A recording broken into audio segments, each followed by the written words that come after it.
Love of God ministries తరపున మీకు అందరికీ స్వాగతం సుస్వాగతం. ప్రభు అయిన యేసుక్రీస్తు అతి పరిశుద్ధ నామములో మీకు అందరికీ శుభములు. ఈరోజు మన ధ్యానాంశము జక్కయ్య. లూకాసు వార్త 19వ అధ్యాయం 1 నుండి 10 వచనాల్లో ఈయన గూర్చినటువంటి ప్రస్తావన ఉంది. జక్కయ్య మార్పు ముందు ఉన్నటువంటి స్థితి, మార్పు చెందిన తర్వాత స్థితి, అతడు ఏ విధంగా మార్పు చెందాడు అనే అంశాలను ఈ పాఠంలో మనం చూడగలం. ఈ పాఠంలో ప్రాముఖ్యమైన వచనం కేవలం ఈ పాఠానికి మాత్రమే కాదు, కానీ యేసుక్రీస్తు ప్రభు మనుషునిగా ఈ లోకంలోనికి రావడానికి గల ముఖ్య ఉద్దేశం ఇక్కడ చెప్పబడింది. అదే 10వ వచనం ఒకసారి మనం చూద్దాం. నశించిన దానిని వెదకి రక్షించుటకు మనుష్య కుమారుడు వచ్చునని అతనితో చెప్పెను.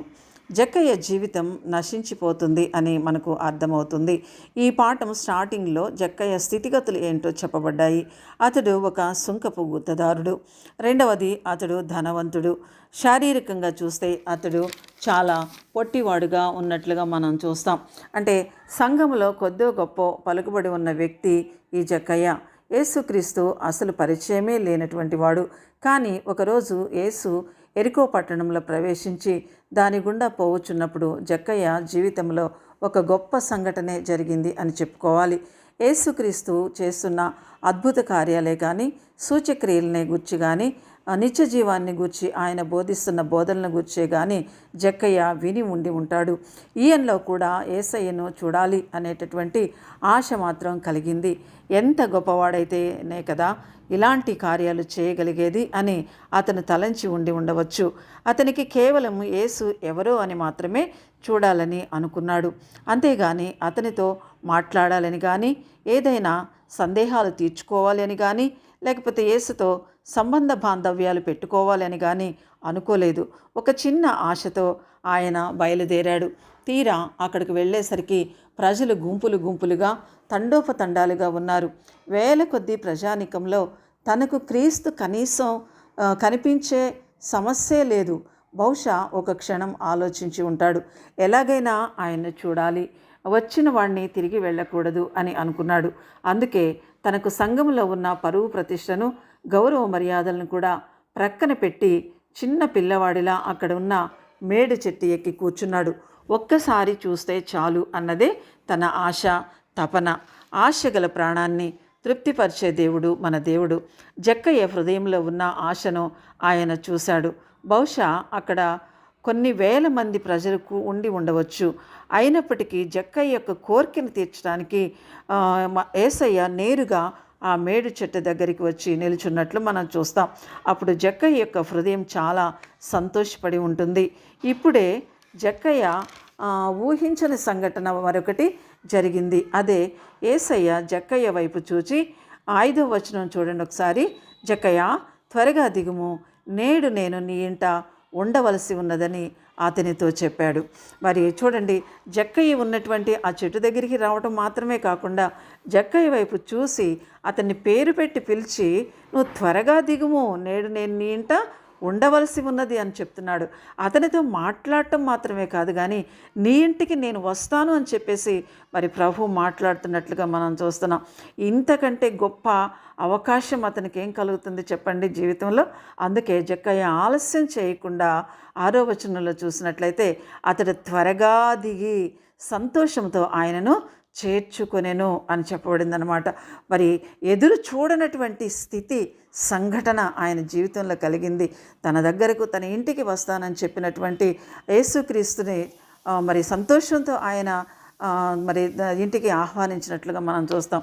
7వ వచనంలో చూసినట్లయితే అందరూ అది చూచి, ఈ జరిగినటువంటి సంఘటన చూసి, అంటే యేసయ్య జక్కయ్య దగ్గరికి రావటము, జక్కయ్యను పిలవటము, జక్కయ్యతో మాట్లాడటము, జక్కయ్య కూడా సంతోషంతో అంగీకరించటము, ఇదంతా చూసినటువంటి ఆ చుట్టుప్రక్కల ఉన్నటువంటి వాళ్ళు అనుకుంటున్నారు కదా 7వ వచనంలో, అందరూ అది చూచి ఈయన పాపి అయిన మనుష్యుని యొద్ద బస చేయ వెళ్ళినని చాలా సణుగుకొనిరి. ఆనాటి సంఘ పరిస్థితి ఎలా ఉందో ఈ మాటలను బట్టి మనకి అర్థమవుతుంది. మనుషులే వీడు పాపి లేకపోతే వీడు నీతిమంతుడు అని నిర్ణయించే స్థితిలో ఉన్నట్టుగా మనకు కనబడుతుంది అనమాట. కాబట్టి జక్కయ్యను గురించి ఈ విధంగా వాళ్ళు మాట్లాడుతున్నారు. లూకాసు వార్త 7వ అధ్యాయం 39వ వచనంలో కూడా అక్కడ ఒక స్త్రీని గురించి సీమోన్ అనుకుంటున్నాడు అనమాట. ఆయనను పిలిచిన మనుష్యుడు, అది ఆయనను పిలిచిన పరిసయ్యుడు అది చూచి, ఈయన ప్రవక్త అయిన ఎడల తన్ను ముట్టుకునిన ఈ స్త్రీ ఎవతియో ఎటువంటిదో ఎరిగిండును, ఇది పాపాత్మురాలు అని తనలో తాననుకొనెను. పాపాత్మురాలైనటువంటి స్త్రీ సీమోను ఇంటికి వచ్చినటువంటి యేసయ్య దగ్గరకు వచ్చి ఆయన పాదాల దగ్గర ఉండి కన్నీరు కారుస్తున్నటువంటి సమయంలో, ఆయన పాదాలు తడుపుతున్నటువంటి సమయంలో సీమోను తన మనసులో అనుకున్నటువంటి మాట. మరి ఇక్కడ ఈ స్త్రీకి కూడా పాపాత్మురాలు అనేటటువంటి ముద్రను ఆయన వేస్తున్నట్లుగా మనం చూస్తున్నాం అన్నమాట. యేసుక్రీస్తు ఒకసారి ఈ విధంగా అంటున్నాడు. ఏమనంటే మత్తయి సువార్త 9వ అధ్యాయం 13వ వచనంలో, అయితే నేను పాపులను పిలువవచ్చుతిని కానీ నీతిమంతులను పిలువ రాలేదు. అలాగే మార్కు సువార్త 2వ అధ్యాయం 17వ వచనంలో కూడా, నేను పాపులనే పిలువవచ్చుతిని కానీ నీతిమంతులను పిలువ రాలేదు అని వారితో చెప్పెను. లూకా సువార్త 5:32లో కూడా ఏమనంటారంటే, మారు మనసు పొందుటకై నేను పాపులను పిలువవచ్చుతిని కానీ నీతిమంతులను పిలువ రాలేదని వారితో చెప్పెను. మరి అక్కడ ఉన్నటువంటి ప్రజలు జక్కయ్యను గూర్చి అనుకున్న రీతిలో, అలాగే సీమోను పాపాత్మురాలైనటువంటి స్త్రీని గురించి అనుకున్న రీతిలో వాళ్ళు పాపులే అయి ఉండొచ్చు. కానీ నిజంగా చెప్పాలంటే మనుషులందరూ కూడా పాపులే కదా. కానీ మనుషులు డివైడ్ చేస్తున్నారు, వీళ్ళు పాపులు, వాళ్ళు పాపులు కాదు, వీళ్ళ నీతిమంతులని. కానీ ఆ నీతిమంతులు, మనం అనుకునే నీతి ఎలా ఉంటుందని బైబిల్ గ్రంథం తెలియజేస్తుందండి. దేవుని దృష్టిలో అది మురికి గుడ్డలాగా ఉంటుంది అని అనమాట. మరి మనంగా మన క్రియల్ని నీతి క్రియలు అని మనం ఎలా చెప్పుకోగలము? జక్కయ్యలో జరిగినటువంటి మార్పు వాళ్ళ చూడలేదండి. ఎప్పుడైతే యేసయ్య పిలిచాడో అతనిలో జరిగినటువంటి గొప్ప మార్పు వాళ్ళకు తెలియదు, వాళ్ళకి కనిపించలేదు. అది యేసయ్యకి మాత్రమే కనిపించిందనమాట. జక్కయ్య తీసుకున్న నిర్ణయము మనకి ఇక్కడ 8వ వచనంలో కనపడుతుంది. ఆయన ఏమంటాడంటే, జక్కయ్య నిలువబడి, ఇదిగో ప్రభువా, నా ఆస్తిలో సగము బీదలకిచ్చుచున్నాను. నేనెవని యొద్దనైనను అన్యాయముగా దేనినైనను తీసుకుని నేళ్ళ అతనికి 4 మరలా చెల్లింతునని ప్రభువుతో చెప్పాను. ఇది కదా ఒక వ్యక్తికి దేవునిలోనికి వచ్చినప్పుడు జరగవలసినటువంటి మార్పు. దేవునితో సంబంధ బాంధవ్యాలు పెట్టుకోవాలి అని అనుకున్నప్పుడు ఒకరి జీవితంలో కలగవలసినటువంటి మార్పు ఇదే కదా. మరి ఒకసారి యేసయ్య దగ్గరకు ఒక అధికారి వచ్చి మాట్లాడతాడు. లూకా సువార్త 18వ అధ్యాయం 18వ వచనం నుంచి 26వ వచనంలో గల వచనాల మధ్య మనకి ఇది కనిపిస్తుంది అనమాట. నిత్య జీవం పొందటానికి నేనేమి చేయాలి అని అతను అడుగుతాడనమాట యేసయ్యని.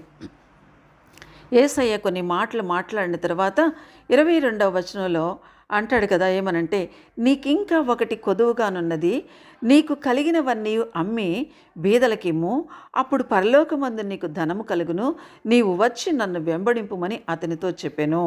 ఇది ప్రభు ఆ యొక్క అధికారితో చెప్పినటువంటి మాటలు.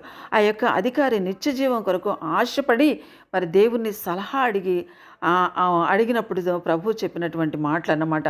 నీకున్న ఆస్తిని పేదలకు ఇచ్చేసేయి, అమ్మేసేసి నీ వచ్చి నన్ను వెంబడించు అని చెప్తే అతడు మిగుల ఆస్తి గలవాడు కాబట్టి ఆ పని చేయలేకపోయాడు. సరికదా, అతను వ్యసనపడుతూ వెళ్ళిపోయినట్లుగా మనం అక్కడ చూస్తాం అన్నమాట. అయితే జక్కయ్య అయితే ప్రభు చెప్పకపోయినా కానీ ఇలా చేస్తానని చెప్తున్నాడు అనమాట. అక్కడ ఆ అధికారేమో చెప్పినా కానీ చేయలేదు. ఇక్కడ జక్కయ్యకు చెప్పకపోయినా సరే కానీ జక్కయ్య చేస్తున్నట్లుగా మనం చూడగలుగుతున్నాం. అప్పుడు ప్రభు చెప్తున్నాడు కదా, లూకా సువార్త 19:9లో, అందుకు యేసు, ఇతడును అబ్రహాము కుమారుడే. జక్కయ్యను ఉద్దేశించి అన్నటువంటి మాటలు.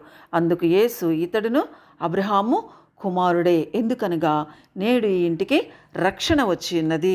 అంతమంది జనసమూహంలో యేసయ్య మాటలు విని ఎంతమంది రక్షణలోనికి వచ్చారో కానీ జక్కయ్య మాత్రం రక్షింపబడినట్లు మనం చూస్తున్నాం అన్నమాట. నశించిపోతున్న జక్కయ్యను యేసు చూచాడు, రక్షించాడు. దేవుని బిడ్డలుగా దేవుని బిడ్డలారా, దేవుని చూడాలి అనే ఆశ మనలో ఉన్నట్లయితే, ఆయనను వెంబడించాలి అనేటటువంటి ఆశ మనలో ఉన్నట్లయితే, ఆయన మనల్ని విడిచిపెట్టేటటువంటి దేవుడు కానే కాదు అనేటటువంటి విషయము ఈ జక్కయ్య లెసన్లో మనకి అర్థమవుతుంది. మనల్ని రక్షించుట కొరకే ఆయన ఈ లోకంలోనికి వచ్చాడు. ఒక చిన్న ఆశను నీవు నేను కలిగి ఉన్నట్లయితే మరి నిత్య జీవం పొందడానికి మనలను అర్హులుగా ఆయన చేయడానికి సిద్ధంగా ఉన్నట్లుగా మనం చూడగలుగుతాం. అంత్యకాలంలో జీవిస్తున్న మనము దేవుని విడిచిపెట్టకుండా జీవించడానికి దేవుడు తన కృపను మనందరికీ అనుగ్రహించి కాపాడును. మరి మరొకసారి మనము ఈ అధ్యాయంలోని 10వ వచనాన్ని గమనించినట్లయితే, నశించిన దానిని వెదకి రక్షించుటకు మనుష్య కుమారుడు వచ్చానని అతనితో చెప్పాను. అప్పుడు అక్కడ ఉన్నటువంటి వాళ్ళతో చెప్పారు, కానీ ఈరోజు మనతో చెప్తున్నారు ప్రభు అయినటువంటి యేసుక్రీస్తు, నశించిన దానిని వెదకి రక్షించడానికి నేను ఈ లోకంలోనికి వచ్చాను. నా కుమార్తె, నా కుమారుడా, మీరు నశించిపోవటం నాకేమాత్రమో ఇష్టం లేదు, రండి నన్ను వెంబడించండి అని చెప్తున్నారు. మరి జక్కయ్య ఏ విధంగా అయితే ప్రభువుకి సంపూర్ణంగా తను సమర్పించుకున్నాడు, సంపూర్ణంగా ప్రభువుకు లోబడి వెంబడించాడు, అటు రీతిలో నీవు నేను కూడా మరి ప్రభువుకు లోబడి ఆయన వెంబడించి క్రైస్తవ జీవితాన్ని జీవించడానికి దేవుడు తన పరిశుద్ధాత్మ కృపను మనందరికీ మెండుగా అనుగ్రహించి కాపాడునుగాక. ఆమేన్.